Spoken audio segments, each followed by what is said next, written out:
ಈ ದಿನ ನಮ್ಮ ನಾಡಿನ ಮಾಜಿ ಮುಖ್ಯಮಂತ್ರಿಗಳು, ನಮ್ಮ ಭಾರತದ ಮಾಜಿ ಪ್ರಧಾನಮಂತ್ರಿಗಳು ದೇವರಾಜ ಅರಸು ಅವರು ಮತ್ತು ರಾಜೀವ್ ಗಾಂಧಿ ಅವರ ಜನ್ಮ ದಿನೋತ್ಸವವನ್ನು ನಾವು ನಮ್ಮ ಮೈಸೂರು ನಗರ ಕಾಂಗ್ರೆಸ್ ಕಚೇರಿಯಲ್ಲಿ ಈ ದಿನ ಆಚರಣೆಯನ್ನ ಮಾಡಿದ್ವು.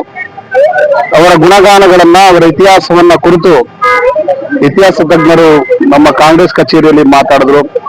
ನಮ್ಮ ಚನ್ನಬಸಪ್ಪನವರ ಮಗಳು ಮಾಜಿ ಸಚಿವರಾದ ಶ್ರೀಮತಿ ರಾಣಿ ಸತೀಶ್ ಅವರು, ಹಾಗೆ ಇತಿಹಾಸ ತಜ್ಞರಾದ ರಂಗರಾಜರವರು ಈ ಕಾರ್ಯಕ್ರಮದಲ್ಲಿ ಬಂದು ಭಾಗವಹಿಸಿ ಅವರೆಲ್ಲ ಕಾರ್ಯಕ್ರಮಗಳನ್ನ ಮಾಡುದು. ರಾಜೀವ್ ಗಾಂಧಿ ಅವರು ತಂತ್ರಜ್ಞಾನದಲ್ಲಿ ಈ ದೇಶಕ್ಕೆ ಸೇವೆಯನ್ನು ಸಲ್ಲಿಸಿರುವುದನ್ನು ನಾವೆಲ್ಲರೂ ಕೂಡ ಸ್ಮರಿಸುವಂತಹ ಕಾರ್ಯಕ್ರಮದಲ್ಲಿ ನಾವು ಪಾಲ್ಗೊಳ್ತಾ ಇದ್ವಿ.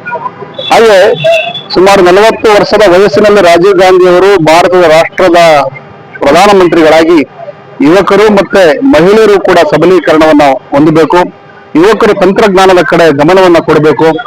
ಈ ಮೊಬೈಲು ಮತ್ತೆ ಇಸ್ರೇಲ್ ಅನ್ನ ತಂದಂತವರು ಮತ್ತೆ ಅನೇಕ ಕಾರ್ಖಾನೆಗಳನ್ನ ಕರ್ನಾಟಕದಲ್ಲೂ ಕೂಡ ಸ್ಥಾಪನೆ ಆಗೋದಕ್ಕೆ ನಮ್ಮ ರಾಜೀವ್ ಗಾಂಧಿ ಅವರು ಕಾರಣ.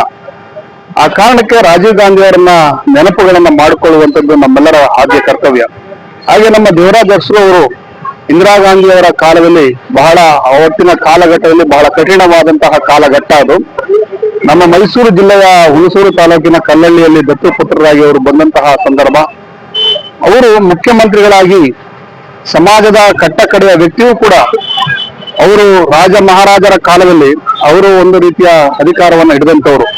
ಆದ್ರೂ ಕೂಡ ಅವತ್ತಿನ ಕಠಿಣವಾದಂತಹ ಸಂದರ್ಭದಲ್ಲಿ ಸಮಾಜದ ಬಡವನು ಕೂಡ ಖುಷಿಯಿಂದ ಇರಬೇಕು ಅಂತ ಹೇಳಿ ಗೇಣಿ ಪದ್ಧತಿಯನ್ನು ತಂದಂತವರು, ಜೀತ ಉನ್ಮಕ್ತಿಯನ್ನ ಮಾಡಿದಂತವರು.